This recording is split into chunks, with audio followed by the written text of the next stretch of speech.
Good morning, students. I hope you are all doing very well this morning, and I'm looking forward to doing this presentation with you today.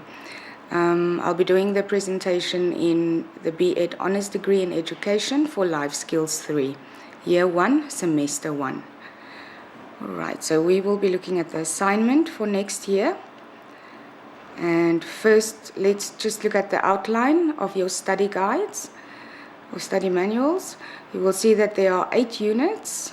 Unit 1 focuses on the policy features of life skills in Namibia. Unit 2 is selected content of the senior primary phase and related teaching methodology issues. Unit 3 looks at selected content of the junior secondary phase and related teaching methodology issues. Unit 4, selected content of the senior secondary phase and related teaching methodology issues. Number 5, the roles and responsibilities of the life skills teachers. Number 6, the phases of evolution of the world of work and career counseling theories. Unit 7, the relationship of multiple intelligences with life skills and career counseling. And lastly, Unit 8, elements of the daily classroom processes to develop life skills. So this is a fairly extensive module, and it's important that you make sure that you read through everything in your study guide. As I will be going through, it's not possible to look at every single thing that will be in the assignment. So some of the things that I will go through will cover more or less of what you need to do within the assignment. But basically, it's important that you have a good idea and good knowledge of the entire study guide. All right, so when we look at Unit 1, the policy features of life skills in Namibia, we look there at the value of life skills to learners. The World Health Organization defines life skills as the ability or adaptive and positive behavior that enable individuals to deal effectively with the demands and challenges of every day. So basically, it's about teaching and learning students to be able to deal with the challenges that they might face in everyday life. The purpose of a scheme of work. A scheme of work is a flexible document and should be a teacher's most useful tool to assist him or her on how to change things for the next year. In life skills, the scheme of work should indicate work to be covered of all 3 domains in each term. In other words, the 3 domains that life skills work on within schools is career guidance, daily living skills, and personal social skills.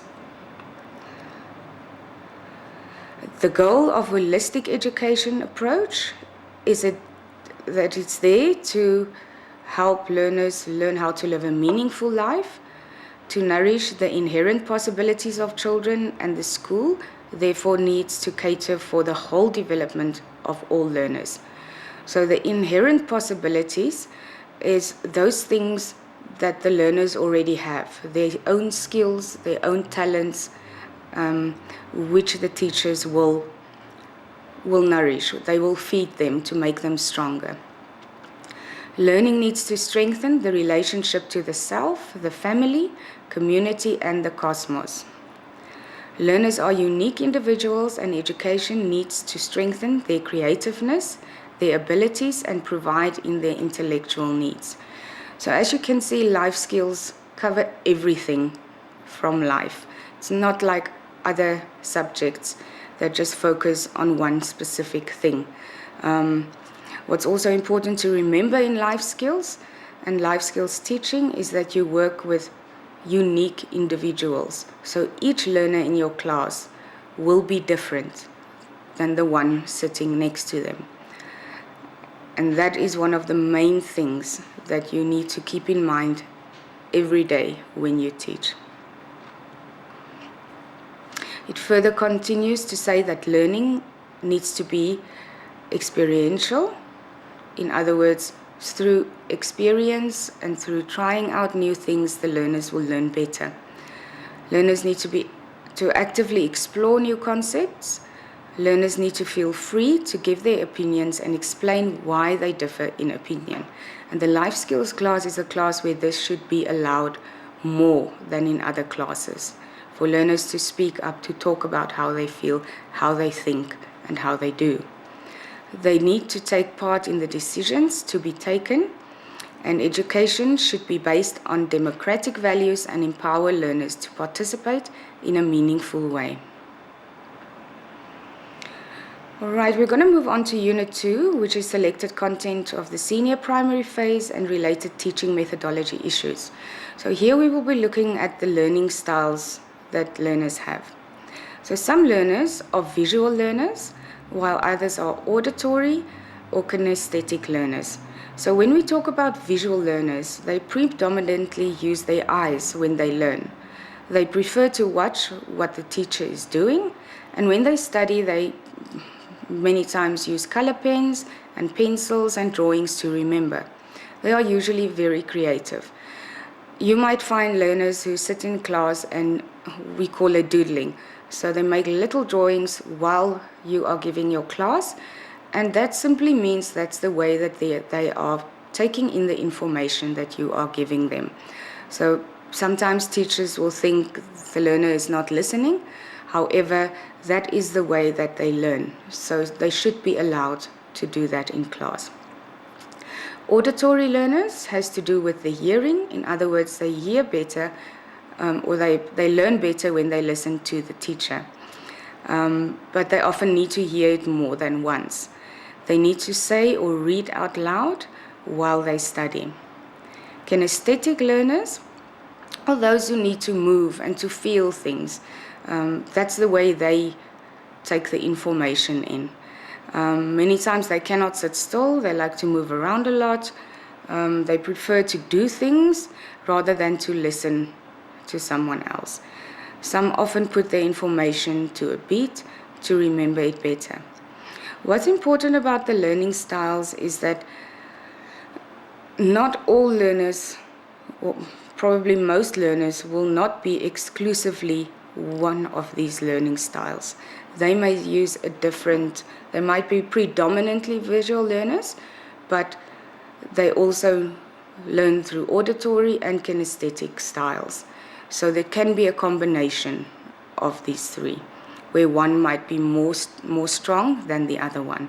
And it's good if you can have an idea of which learners in your class have which learning style to assist them better in their learning. Right, Unit 3, we look at motivation. And then we see that motivation can be seen as the desire to do things. It is the difference between getting up early on a Saturday and start lazing around at home. Motivation is crucial for setting and attaining goals. So without motivation, one will get anywhere. Nothing will happen. So motivation takes a person into action. Factors that will influence or has an influence on motivation is love and acceptance, the home environment, and also many other factors which you can find in your study guide. So the external situation or environment has an influence on a person's motivation, where you find yourself and with whom you find yourself. All right, this is a very important factor that we will focus on also in Unit 3, is about rape. And this subject was chosen because rape is very prevalent in our country. It seems to be on the rise, and learners need to know what it is and what they can do about it and how to protect themselves. It's many times a taboo. People don't talk about it, they hide it. That can be because of traditional and cultural beliefs. It can be because of religious beliefs. It can be because the person feels ashamed or the family feels ashamed. So this is quite an important subject matter to look at. However, it's not the only important one. So when we talk about rape, which is also called sexual assault, is any sexual activity to which you have not freely given consent. So that's the main thing to define rape. It's an unconsented act that takes place. It is the penetration, no matter how slight, of the vagina, anus or mouth with any body part or object against a person's will. Rape also includes abusive sexual contact, and it can happen to men, women, and children. We think many times it doesn't happen to men, or it cannot happen to men. It can happen to men. The rapist can be anyone, even a partner, family member, or person in position of power. In most cases, they have found that the rapist is known to the victim. It can lead to long-term health and emotional problems. It is therefore important to seek help immediately if you do get raped. The victim first needs to get to a safe place or to go to the police. He needs counseling immediately, and with time, shortly after the rape, learn coping skills to deal with the situations and feelings that they might go through. Most important thing that a rape victim needs to know is that to understand that it's not their fault. It's a violent act that took place against them, against their will. So a lot of time the shame comes with, it was my fault, I did something wrong, I shouldn't have dressed in a certain way. So all of these things need to make clear. A violent act has nothing to do with the clothes that you wear or the way that you look. We need to be clear on these things, that our own, as teachers, that our own prejudice don't come in when we are teaching. It's extremely important. All right. Just before we go on to the next one, I think it's important just to add this one. Another aspect from when a person gets raped, it's important that they don't wash themselves or shower or clean themselves. The reason for that is they need to get to the police and to the social workers who needs to assess the situation immediately. In other words, there will be some examination taking place. And if one wash or showers, then some of the evidence might not be available. All right, so that's just another important point to remember. Life skills teachers should make sure that they have the gender-based violence investigative units number in their classes. They should make sure that they know the social workers there for in case they have to deal with something like this. All right, Unit 4 is about selected content for the senior secondary phase and related teaching methodology issues. So here we will be focusing on listening mostly, and we talk about effective listening. So effective listening is important for studying. You need to listen to what the lecturers say. You also need to listen to what your employer or partner tells you. So when we look at further at career counseling and things like that, listening becomes very important to be successful in life and do your work very well. So the types of listening that one gets is informative listening, memory, relationship listening, and appreciative listening. So the stage model of memory, something you can also please read more in your study guide about this. It will be an important aspect somewhere within the assignment. The stage model of memory is often used to explain the basic structure of and function of memory and was initially proposed in 1968 by Atkinson and Schifrin. They describe 3 separate stages of memory: sensory memory, short-term memory, and long-term memory. So we'll look at those 3 types of memory or stages of memory. So sensory memory is the first stage of memory. During this stage, the sensory information from the environment is stored for a very brief period of time, generally no longer than half a second for visual information and 3 to 4 seconds for auditory information. So this is the first thing that happens when we look at memory. And sensory, of course, we know has to do with the visual, the kinesthetic, and the auditory. It then goes further to the short-term memory, also known as the active memory, is the information you are currently aware of or thinking about. Most of this information is stored in your short-term memory and will be kept there for about 20 to 30 seconds, which is not a very long time. Long-term memory refers to the continuing storage of information. Long-term memory is also called the preconscious and unconscious memory. So from the short-term memory, as we are keeping that information within our awareness for 20 to 30 seconds, the more we repeat this short-term memory stage, the stronger or better the chances are that that information will move into the long-term memory. Okay, Unit 5, the roles and responsibilities of the life skills teacher. So there's basically 5 guidelines or guiding principles upon which the policy of learner pregnancy is based. And the first one is that all children have the right to education. Number 2, appropriate prevention measures should discourage pregnancy amongst learners. Learners are to be fully informed about reproductive health matters. And number 4, respect for the dignity of the individual is emphasized. And 5, parent learners are to be supported.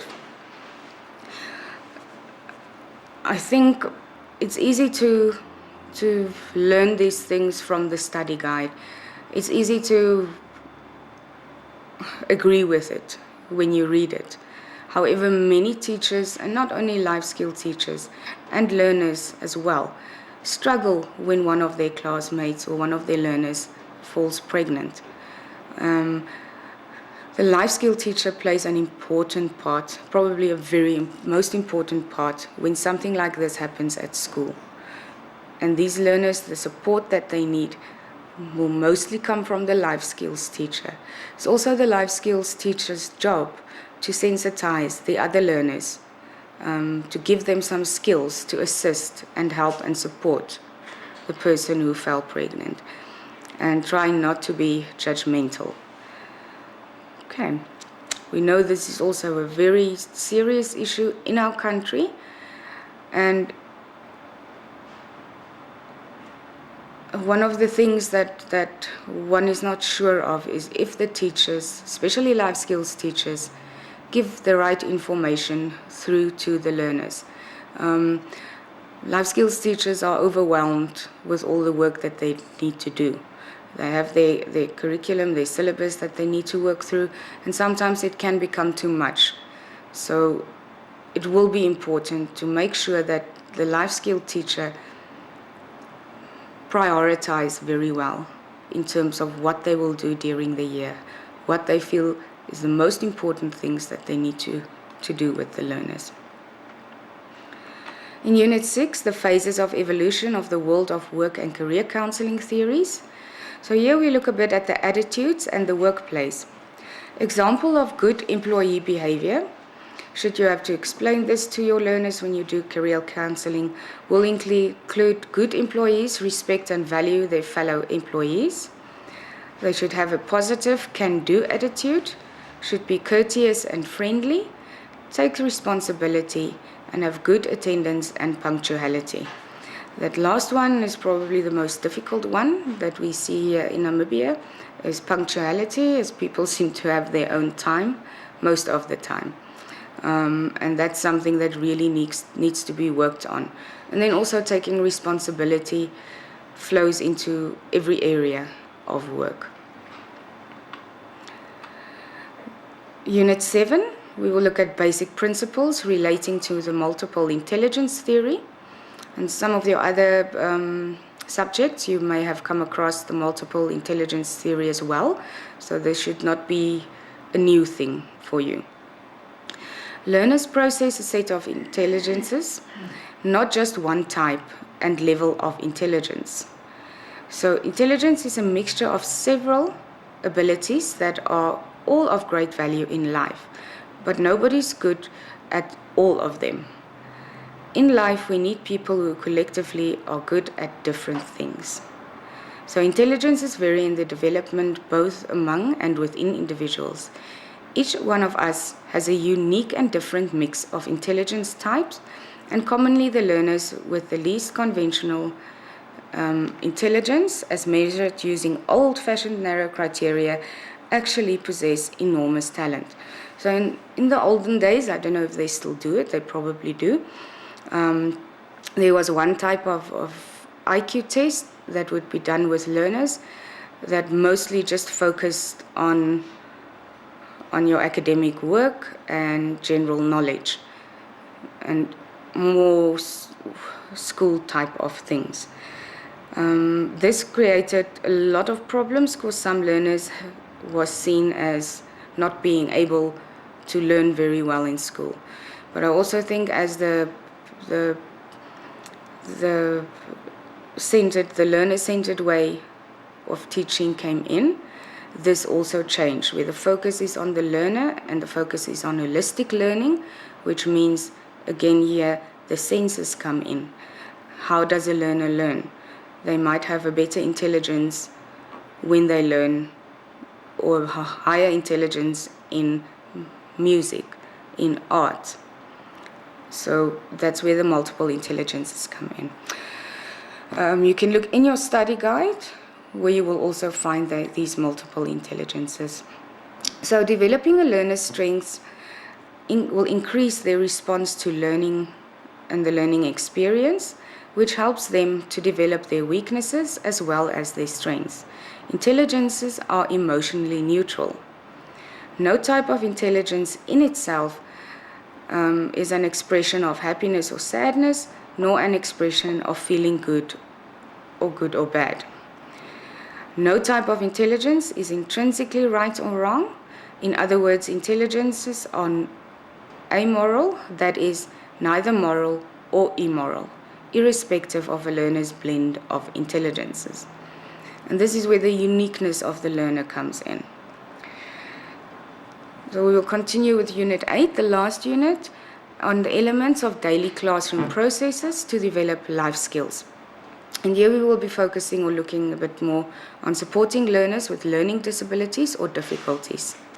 Some general strategies that you can follow to help you with this daunting task is to teach using the learner's strength. So you need to know the mode through which the learner learns best: visual, auditory, tactile or kinesthetic. So tactile kinesthetic is basically the same. So that's probably the most important thing, or the first thing you need to do when you start with classes in the beginning of the year. Find out how your learners are learning, which is their strong mode of learning, because this will link in and it will blend in with how they are learning, and it will assist them so much more than just doing it in the traditional way of writing things down. Make sure print material is at a learner's reading level. In other words, if you know the learners don't understand big words, make sure that you get reading material that is simplified, that explains things very practically. It will help them encourage learners to develop their special talent. So of course you need to first find out what is that special talent, and that also comes with the learning modes, which way they learn. Their talent will most probably lie there. So this will also help the learner to experience success and thus improve self-esteem. So provide repetition when teaching new concepts and skills. So the qualities, last one that the life skill teacher needs to comply with is to be accountable, adaptable, caring, compassionate, cooperative, creative, and dedicated. So that is not the only life skills qualities that a teacher should have. There's a whole long list in your study unit, Unit 8, of all these qualities that teachers need. Make sure that you understand what each of them means. And as you can see, life skills probably requires much more from the teacher in terms of how they teach and how they handle their classes. And that's basically the end of this presentation. I want to emphasize again that not everything is covered because we have limited time, and it's a lot of information. So make sure that you are well acquainted with your study guide, and then I wish you all the best of luck with your assignment. And do feel free to email me with your questions. I do prefer email. Sometimes the telephone lines are not very clear, or the reception, and then I struggle to hear what that student is saying. And then the hours that you can contact me is between 6 p.m. and 8 p.m. on weekdays. If I do not answer my phone, please send me an SMS. I will phone you back. All right, good luck.